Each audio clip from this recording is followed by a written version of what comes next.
Purple. What does the colour purple make you guys think of? For me, well, it's either this t-shirt right here, or perhaps that naughty little aubergine / eggplant emoji that pops up in your chats, if you know what I mean. Not from me though. Oh god, no, not from me.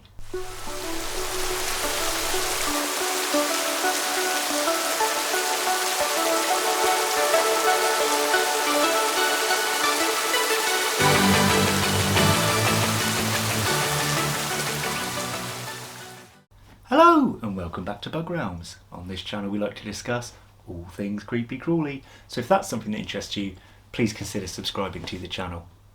So in today's video we are actually only going to be featuring one species, but we have 3 of them. Let's get straight into the video and see what I purchased. Okay, to start off you can see me prepare this enclosure. So what I'm doing is I'm mixing together both sand and topsoil to create the substrate for this animal. I topped it with a little extra sand for a bit of look.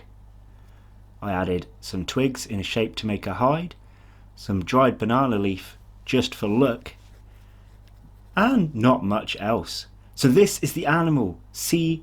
convexus. Does anybody know what C. convexus is? That's Chalconotus convexus, if I pronounced that correctly, which is the plum dung beetle. Now, I know they look kind of black here, guys, but as I say often in these videos, please wait until you see the correct lighting on them.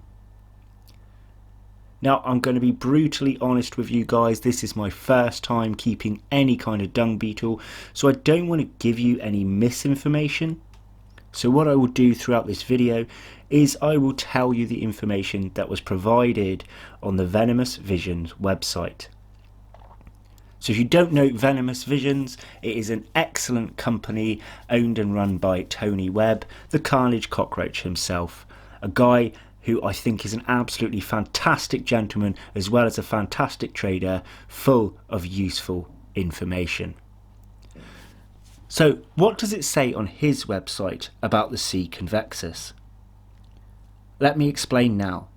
So these are adult specimens that are wild caught and they come from Ghana. It says to keep them at a temperature of around 24 to 28 degrees Celsius and a humidity of only 40 to 50%. It goes on to say, in extra information, here at Venomous Visions we have an attractive species of dung beetle, which are both a bit unusual and easy to keep. They can be fed on horse dung, which, believe it or not, does not smell when it's fresh or a few days old. It has very little odour, apart from a slightly grassy smell due to the horse's diet. You can also try soft fruits, and dung beetles have sometimes been known to eat defrosted mice. We feed ours horse dung.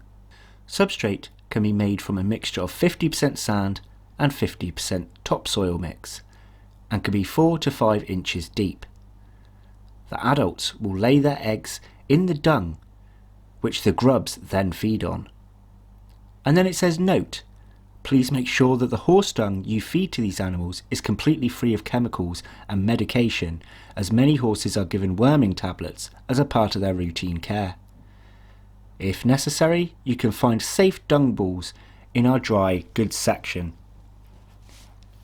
So I did in fact buy dung balls from Venomous Visions, which you will see show up fairly shortly in the video. Now I'm hoping as this video has gone on you can see the purple coloration. Now I added in the moss from their enclosure they came in, from the pot, just to make that hide a little more, well, dark I suppose. And here they are, dung beetle balls, £5 from Venomous Visions, and they are of a decent size. Now I have been asking around and I have a couple of friends with horses, so for me to be able to find more horse dung will be pretty simple. I have 2, maybe 3 possible people that can provide this for me. In fact, maybe even 4. I'll have to double check that number. So if one is having their horse medicated, I can speak to another. and get the safest of dung that I can. Before we continue this video, did you know that Bugzuk is affiliated with the Spidershop? So when you next need a stunning new tarantula, some healthy live food, well needed equipment, or just in the market for something unusual, please head over to the Spidershop via my personal and unique link in the description below. This won't cost you anything extra, but it gives me a little back in return for your loyalty. Thanks guys, now back to the video. So that's all the information that I've got from Venomous Visions, and on research, sorry, you gotta laugh when animals are clumsy, right? But watch this, they do flip themselves over with complete ease. Anyway, as I was saying, that's the information I got off the Venomous Visions website. On a bit of my own research in dung beetles in general, so this isn't necessarily this species, it's just in general, it does say that some of them will feed off carrion, they will feed off dead animals, and as was written, you know, mice, frozen mice was suggested. But I'm wondering if they will take to possibly dead invertebrates as well. It's something that I will test out later on. So you can see this beetle here. Now I wasn't quite sure at the start whether it was eating this dung or whether it was just sensing it, but I do think it was having a nibble. And then as I moved the camera up, another one came to join in on the dung feast. Hello. Now this one has actually climbed up over the dung ball. I haven't seen these beetles roll dung balls around. I'm not sure if this species will do so.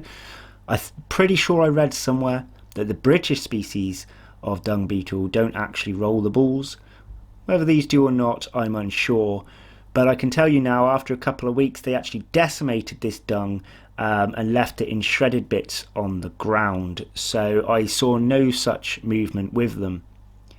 You can see that this one has sensed the other dung beetle as it's crawling along, but goes back to go up on the top of the dung ball. Now I can tell you that after a few weeks after filming this, these guys do use their hide. They do hide under the mossy section, and at one stage I forgot to put a stick back on top to create the hide, and when I returned the beetles were actually under the moss. Now I do dampen some of the moss now and again, and I do find them under there, so I'm assuming that in the wild when they want the moisture they will, or maybe even just the coolness of it, the temperature change, they do dig down. Mine haven't done any real digging, they've just gone under the moss.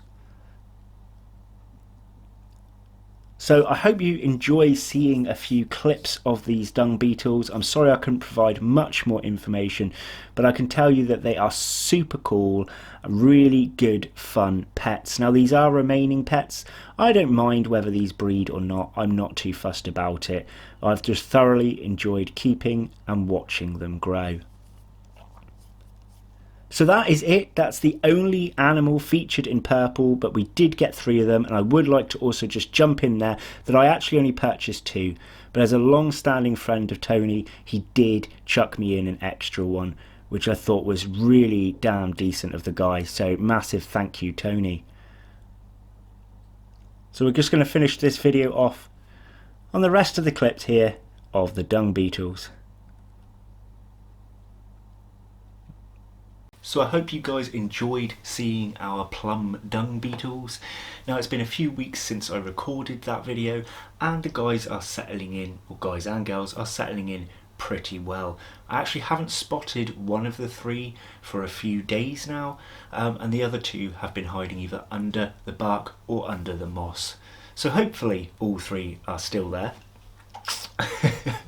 Anyway, that's going to be it for today. If you want to see any more animals that were picked up by our animal haul, please check out the previous 2 that we have already done, which was orange and blue. If you want more information on what was going on with this animal haul, please go back to the first one, the blue one, and all will be explained there. Thanks for watching guys, take care, bye bye.